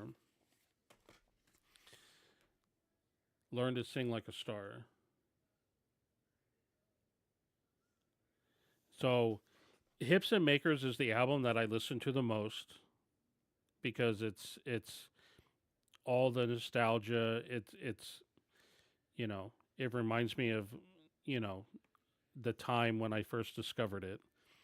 This is the album I listened to second, Sky Motel. I really love this album.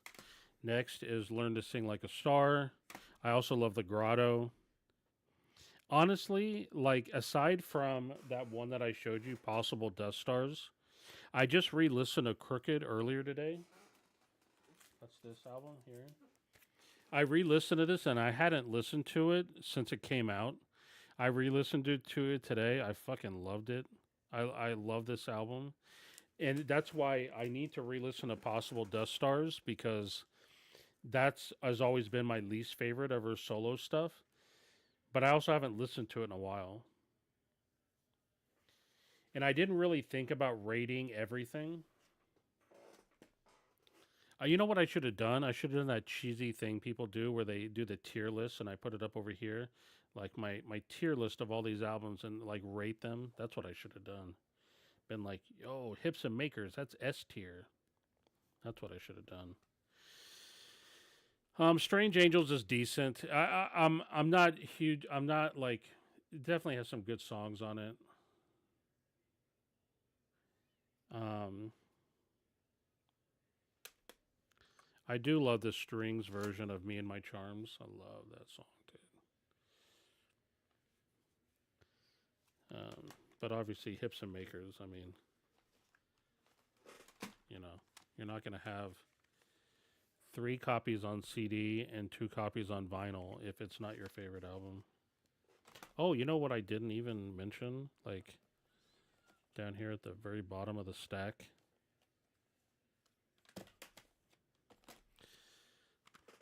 Sunny Border Blue. That's actually a pretty decent album too.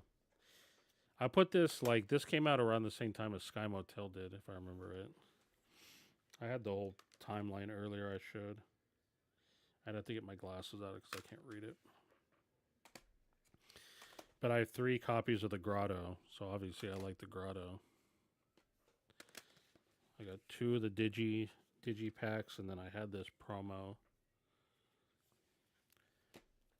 I had the Digi pack initially. I found this promo like I was probably at a store or something. Not even listen to like whoever had this promo didn't even listen to it because look, it's fucking no scratches on it.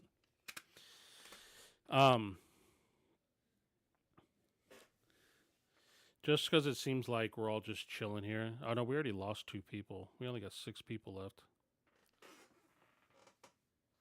Hold on a second. I'm gonna turn the camera off just for a second. I'll be right back.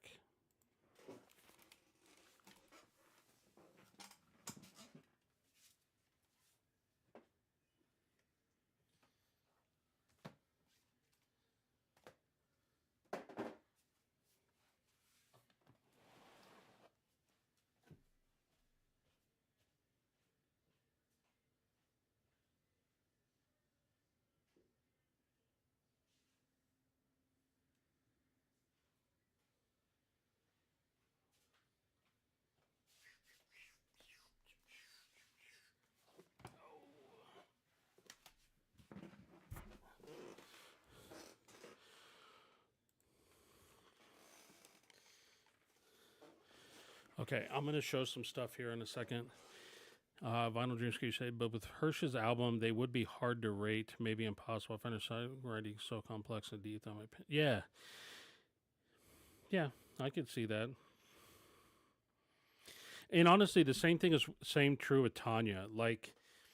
Um, like when King first came out, when Belly's King came out, I didn't particularly like it. And in fact, so I loved Star when it came out. I kind of ignored most of what Tanya did until kind of the Swan Song series came out. And then when that came out and I listened to it and I loved it, I went back and I re listened to Tanya's music and I fell in love with it again. Or I fell in love with it kind of maybe for the first time, even though I was aware of it and listened to it before. Um, I do have the Belly Stars CD. They came out with the CD when they did it. So let me show some stuff.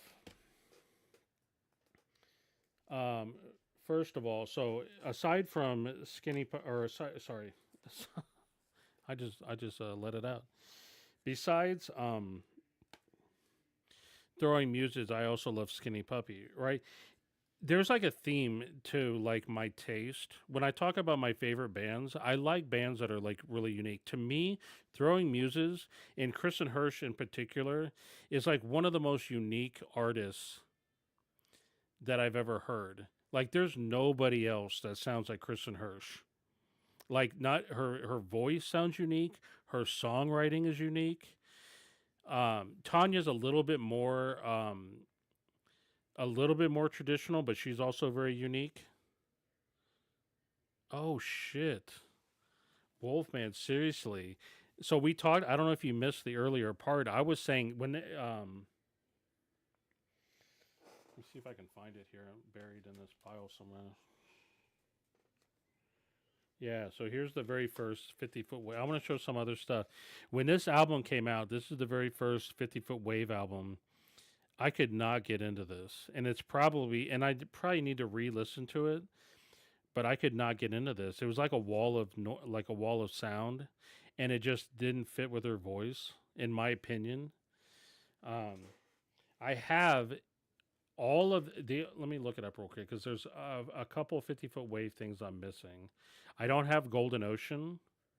That's their second album, but I have Black Pearl. I showed it earlier. That's their last album that they came out with. I have the EPs. I have Free Music, Power and Light, Bath White. I don't. I'm not sure if this is an EP. Yeah, some of this digital stuff they did, I don't have. Um, and honestly, I need to re-listen to all the 50-foot wave stuff because I haven't listened to it in a while. But when this came out, I could not get into it. Um, Maybe I should just stick to talking about Throwing Music stuff. Anybody else have any comments or stuff about?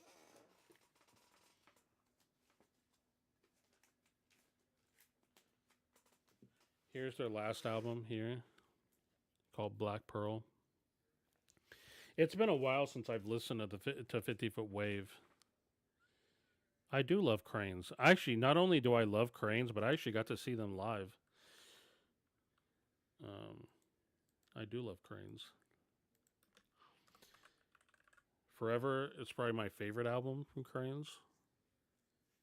Um, they also had an album called Loved that I really liked. I actually carry all the Cranes albums in my store, or I did. I've sold out of most of them. They're hard to keep in print. At this point, most of them went back out of print again. But I think that it was Music on Vinyl that reissued them.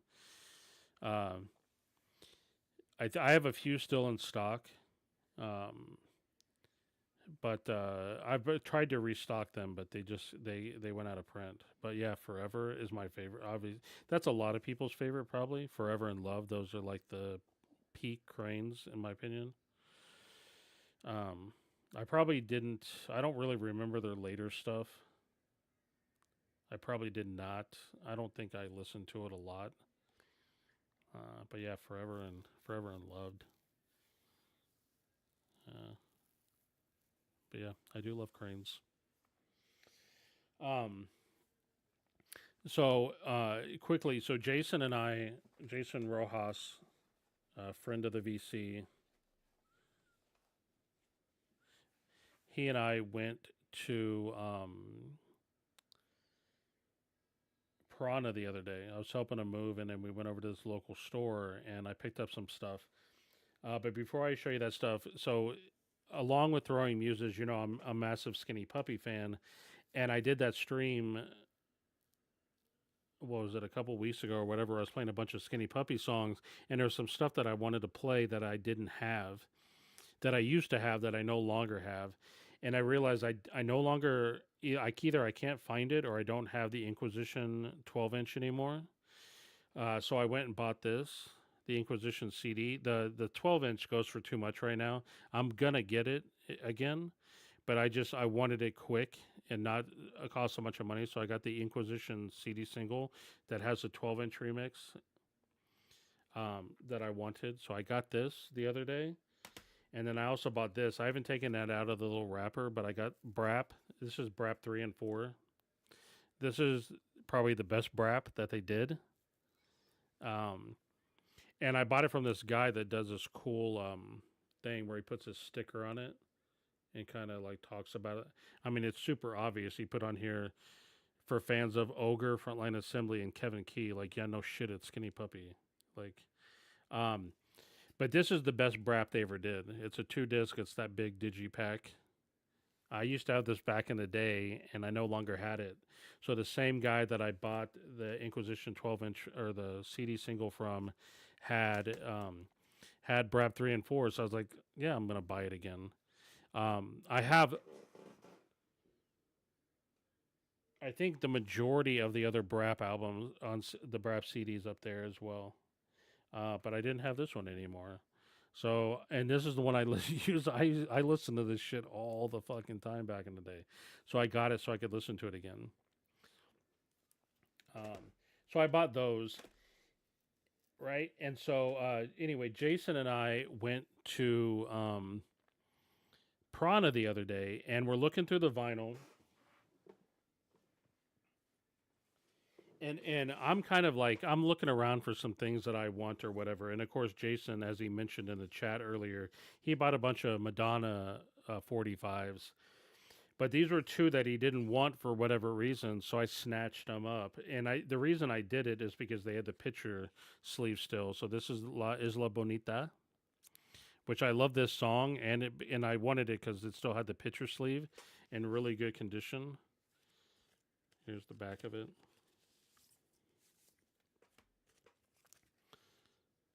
And then this one, this is Material Girl.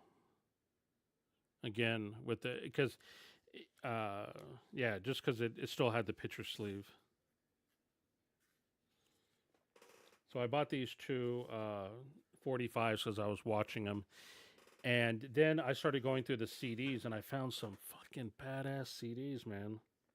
So if one, they had this, Bill Laswell, Dub Chamber number 3. So if you'll remember, if you look back here behind me, let's see if I turn the camera this way.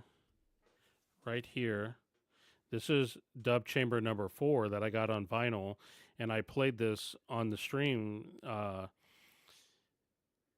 last week or 2 weeks ago or whenever the hell it was, and I loved it. And I was telling myself, like, I want to get more of this. And then, oh, you don't want to see those. Oh, look at that. Look at that. You know what? Anyone know what this is? Or hold on. Anyone know what this is? Anyone know what the signifier is by these green lines? If you know what this is, they are so unholy. So unholy. That's why I'm getting them off the screen. Anyway, so they had this CD there, Dub Chamber number 3. This is a Bill Laswell, Jaw Wobble. Let me open it up.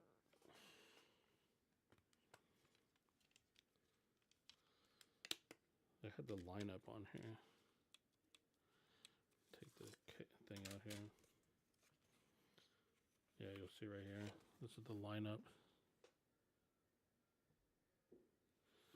Bill Laswell, Jaw Wobble, and Karsh Kale. So they had number 3. So I was like, hell yeah. I played this on repeat earlier today. It is so fucking good, man. It's only 4 songs, but they're really long. Anyway, I picked that up. Hopefully everybody in chat knows what this is.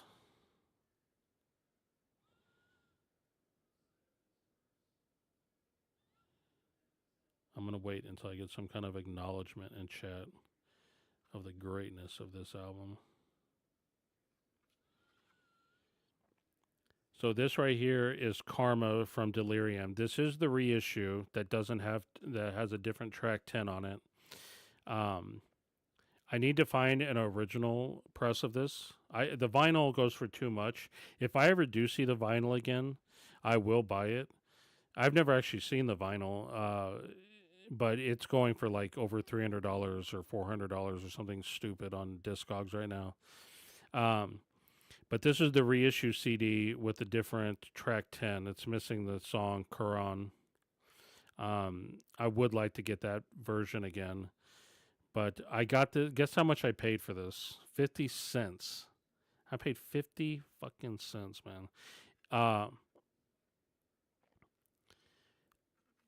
So Delirium is a project of Bill Lieb and Reese Fulber from Frontline Assembly. This is their more ethereal project. This is their most popular album because this has the song Silence with Sarah McLachlan on it.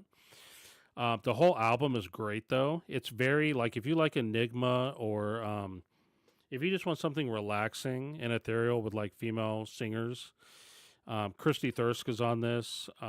It's a really fucking fantastic album. And what was I going to say? I was going to say something and I can't remember.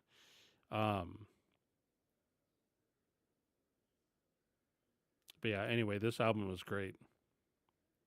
So I had this album back in the day, but I don't have any of my CDs anymore. Or I sold all my CDs, and when I started getting CDs again, I never bothered to get this. So obviously I had this back in the day, but I've never had the vinyl. But for Delirium CDs, honestly, like this probably sounds really bad. This is the last Delirium album that I like. I like this album and Stone Tower and a few of the ones that came before this album. But after this album, like I think Bill Lieb saw the popularity of this of Silence, and then he's like, oh, let me do some more songs with some females. He did that song with Lee Nash, and then he kind of. I mean, Bill will even tell you. I think he has said it in interviews that like Silence, like funded the majority of his music. Right? That's by far the biggest song they ever did in their career. The one that made them the most money. And then when Tiesto and remixes it and he starts getting played in clubs and shit like that, he's like, "Oh, that's like a formula I can follow now." And the album that came after this, which was I think it was called After All or something, it's just more of the same, and it's no longer like innovative. This right here was like innovative for the time, I thought. I mean, it's not like I don't know, it's not super unique, but anyway, it's a great fucking album. And then I find this on the shelf. Anybody know what this is? You should know what this is just by the blue cover or by the blue case that it came in. Out of everything that I could find at Piranha, they have this fucking album. So I have this album on vinyl, but I can't find it. It's in a box somewhere, but I definitely have it. And I wanted to play this on the stream the other night, but I couldn't find it. And I don't have it on CD anymore until I found this at Piranha. And they had it for $4. Anybody want to take a guess what this is? This right here is so fucking good. This album will blow your fucking mind here. If you don't know what this album is, this album will change your mind about how you feel about the Skinny Puppy world. Okay, so Kevin Key of Skinny Puppy does a side project initially with Phil Western and Dwayne of Skinny Puppy called Download, where they just do some weird electronic music, right? They're just kind of doing some I don't know, just some non-skinny puppy kind of stuff, right? So they released Furnace and they released Eyes of Stanley Payne and Charlie's Family. Dwayne passes away, and Kevin and Phil decide to keep going. And eventually, this is the fifth download album. It's called Effector. This is my favorite download album. And this album is pure electronic goodness. It's like a little dubby, a little experimental, I guess. It's a little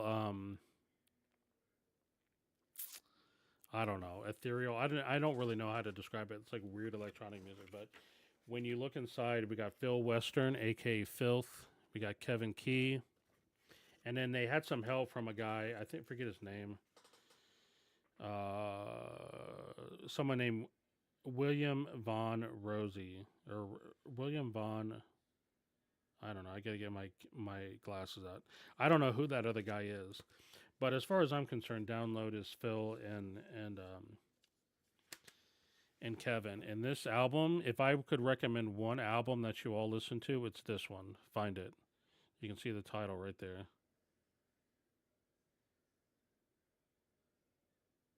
I will play this on a stream.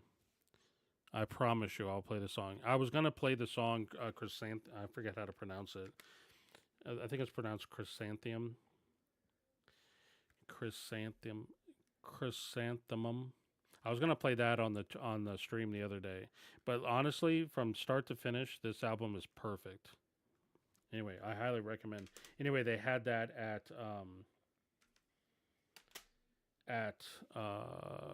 Prana. I also got this, something I used to have back in the day, and I sold it, and then I got it again. This is everyone here should know this. This is Join the Dots, the box set from The Cure with all of their B sides on it. Um, what are you linking to there? Oh, you're down. Oh, you're linking to the download album. Yeah, the vinyl. Forget about getting the vinyl. It's going to be too. I guarantee. Let me look here. I bet you it's like way too fucking expensive now. I have the. So there's no copies of the colored vinyl. Let's see if there's any of the black vinyl. Yeah, $130. Someone is selling it for. The other vinyl pressing, there's none for sale. It's just one of those things where the people that have it aren't really selling it, and the people that are selling it are just going to jack the price up like a bunch of assholes. Um, there's two copies for sale, one in Canada and one in Germany. Anyway, fuck the vinyl. Like, honestly, for downloads Effector, just get the CD. Uh, you should be able to get the CD for cheap. The version that I have, this is the one that Subcon did with Network. You can get the regular Network one. I don't know that it really matters. Um, let me see. I bet you they go for pretty cheap on here. Yeah, you can get it for like oh, that's a G copy. Yeah, you can get it for $7.88. Someone's got it for sale on there. Anyway, I highly or stream it. Fuck it. Anyway, they had a copy of Join the Dots, and I picked this up. If you don't know the Cure, or if you only know their singles, like if you just know like Disintegration and that's all you have or whatever, you guys have to understand the Cure had amazing B sides. Man, my favorite Cure song of all time was a B side. It's To the Sky. That's on here on disc 3.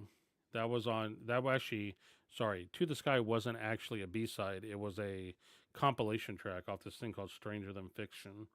So To the Sky is my favorite B-side. They also have a Chain of Flowers. That was the B-side off of Catch. Dread Song. That was on the Judge Dredd soundtrack. Burn was on the Crow soundtrack. Halo, the B-side off Friday I'm in Love. Twilight Garden, B-side off of High. Man Inside My Mouth, B-side off Close to Me. Like this is just about as perfect can be. Seriously, Stevie, I agree with you. I think the B sides. I don't know if I'm gonna say they're better than the A sides, just because I don't know. The Cure is just fucking. They're one of my favorite bands. But the B sides are.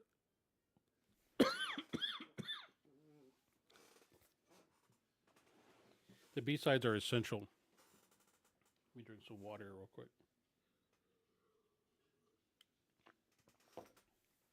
Anyway, B sides are essential, so highly recommend getting a copy of this if you can. Plus, look at that cover, dude. Look at Robert Smith, man. It's got this cool. It's got the CDs here. It's got the booklet in the middle. Anyway, they had a copy of this up there for $30, and I was like, I'll take that. Jason is the one that pointed out to me that it was on the shelf. I wouldn't have seen it because it was like when you're facing a register, it was on a shelf directly behind where you're standing. I just wouldn't have seen it.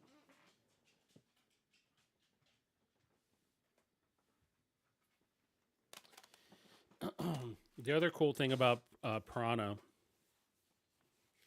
um, and this is something. So one of the things that I do running a store is I look at what other stores are doing, and I try to put myself, because when I go into other stores, which I do all the time, I'm going in there as a customer, so I try to. It's amazing how different your mind works as the owner of a store than when you're a customer at a store. So when I was at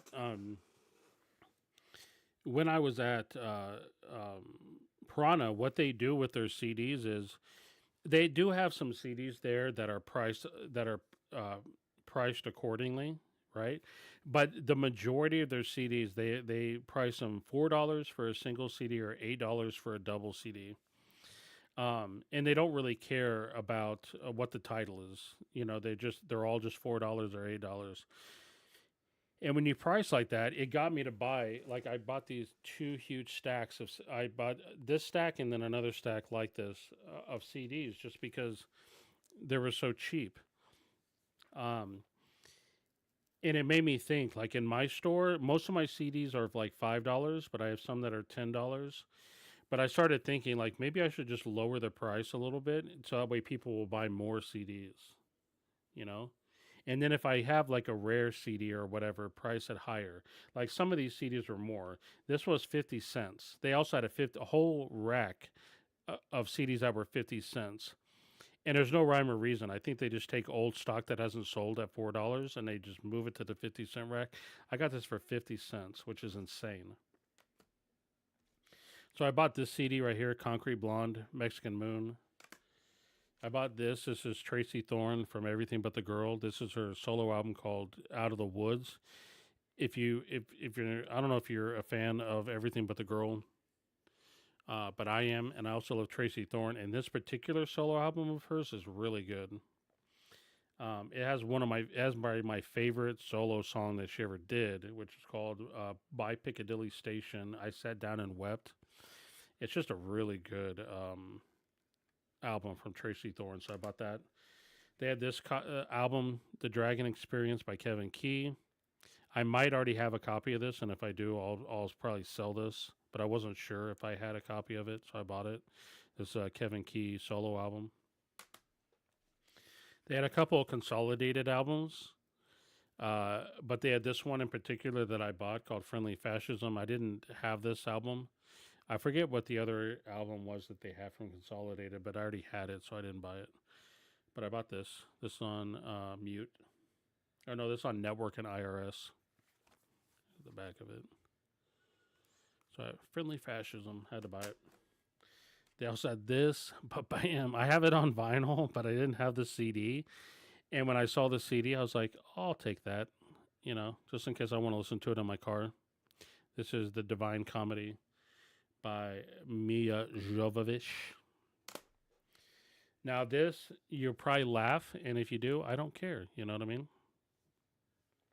They did not have I don't think the You Suck song was on an album. I think that was single only.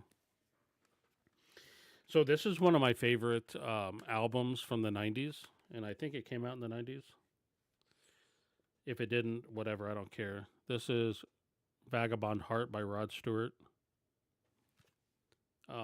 This is one of those. I don't believe in the concept of guilty pleasures, but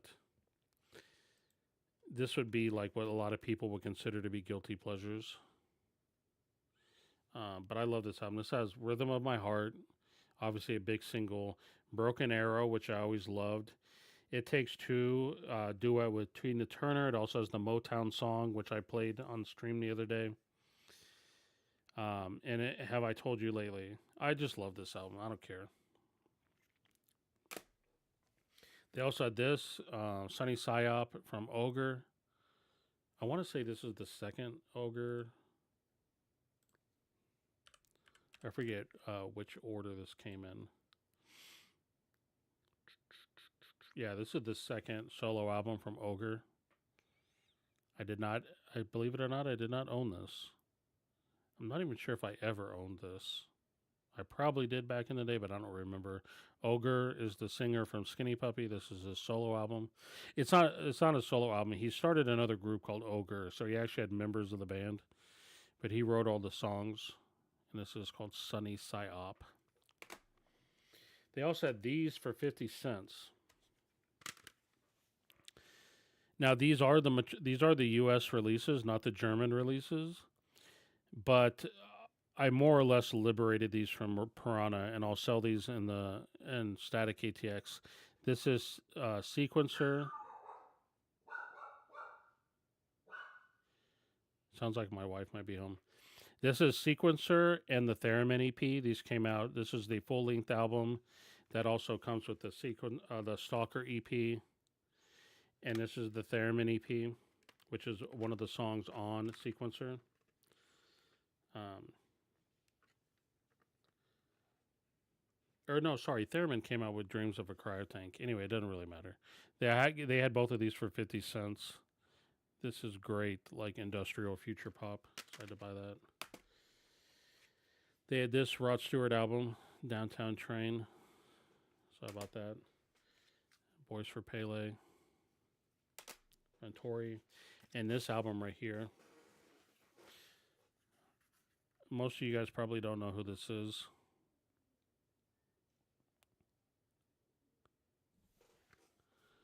What are you guys thinking too? Wolfman is saying the song with "You Suck on It" can be had for cheap. Probably. Oh, it's played more music. Yeah, it's been a long time, dude, since I listened to that. It's a long ass album, man. There's a lot of like little skits and stuff like that on it. Anyway, this right here was a no hit wonder from the '90s called "Cool for August." Even though it was like a no hit band, I actually kind of dig. I always liked them. The album came out in a digipack. I didn't even know they came out with a version of it in a jewel case, but I had to buy that.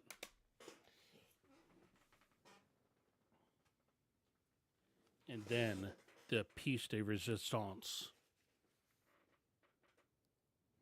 If you saw my social media, you saw me post these. Kenny G and Michael Bolton. I actually bought these for Jason, but I forgot to give it to him. This. Hey, I'm doing a video real quick.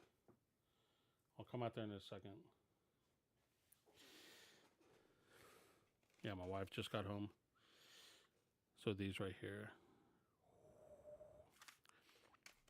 That's what I bought.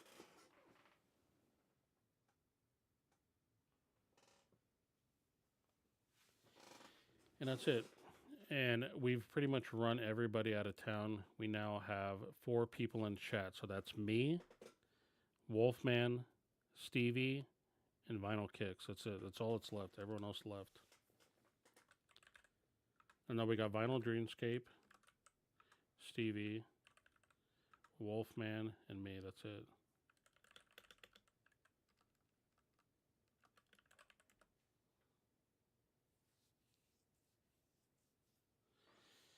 a Yeasty Girls Kenny G mashup.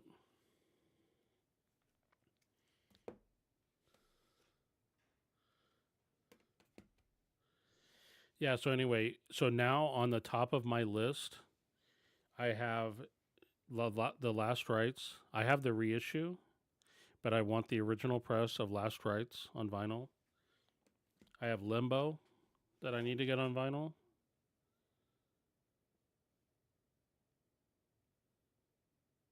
And I forget what else is on my list.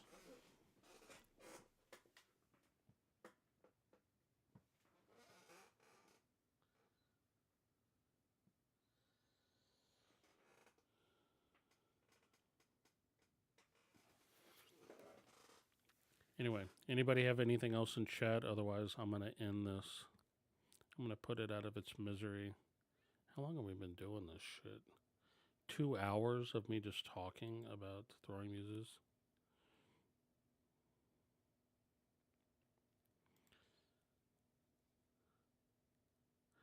I was going to share this, but it's not working.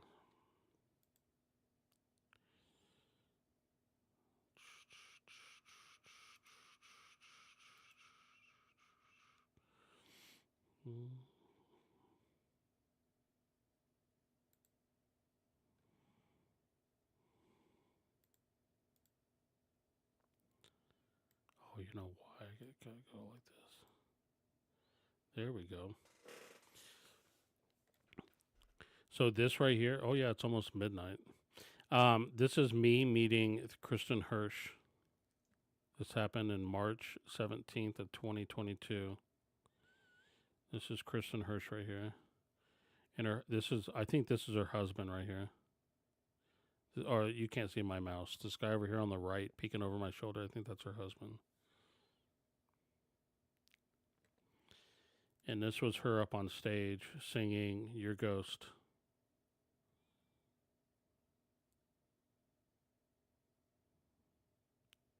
I also took a video of it, and I think I put the video on YouTube, but I don't remember, but it didn't sound very good. And this right here, anyone know who this is? This is Evan Dando from the Lemonheads. He played right after Kristen Hirsch, and he was really out of it. He was on some kind of drugs. And this right here, if you don't know who this is Weekend Friends, or the lead singer from Weekend Friends, who I also saw during South by Southwest that year. And this right here is Claude. If you don't know Claude, her music is really good. This is the lead singer from Gustav. So Stevie, remember me playing Gustav in the store? This is the lead singer of Gustav, looking very bothered. This is Self-Esteem. I don't know why I'm going and showing you all this. Oh, this is Cuffed Up. So this girl right here was a singer in Cuffed Up, but she left the band. So and this is the main guy in Cuffed Up. This is the girl. This version of the band was really good. I played one of their songs on the stream, but she left the band, and now the band is different. Anyone know who this is? This is Suzanne Vega. I've seen her many, many times. Here's Gustav again. Saw them again the second time that year. Oh, this is Low Hummer again. This is Low Hummer. I played them on the stream. And I forget who this was.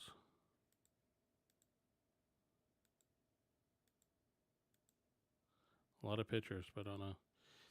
Oh yeah, you like Self-Esteem? I did. I dug her. She did this whole choreographed dance thing on the stage. This is her at. Here's her backup singers. Here she is looking. Look how happy she looks. Anyway, I'm gonna bounce, guys. I'm gonna go. We lost somebody. We're down to 3. Anyway, we have 10 minutes until the new year. I appreciate y'all joining me. I may redo this video because I messed up the timeline for throwing muses. But I'm going to go ahead and bounce. I appreciate y'all joining me. Hope you have a good new year.